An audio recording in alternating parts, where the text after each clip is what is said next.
পর্তুগালে যারা থাকেন বা যারা আসতে চান তারা জেনে খুশি হবেন যে পর্তুগাল কিন্তু আপনাকে আপনার শিকড়ের কথা মনে করিয়ে দেবে। পর্তুগালের ওয়েদার আর বাংলাদেশের ওয়েদার কিন্তু অলমোস্ট সেম। সো এখন তো পর্তুগালে সামার আর আমি ঋতু আপনাদের সাথে চলে এসেছি। আসসালামু আলাইকুম এভরিওয়ান। দেখুন আমার বেলকুনি থেকে আমার শখের গাছগুলো, আর আপনাদের সাথে আমার বেলকুনির একটু স্ট্রিট ভিউ আপনাদের সাথে শেয়ার করছি। আশা করি সাথেই থাকবেন।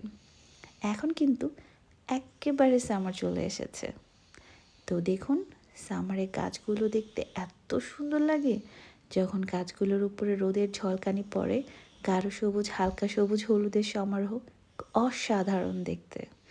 আর দেখুন আমার বেলকনি থেকে ছোট একটি পাহাড়ও দেখা যায়। আর এখানকার যে স্ট্রিট পরিবেশ অনেক পিসফুল এবং নিয়মতান্ত্রিক।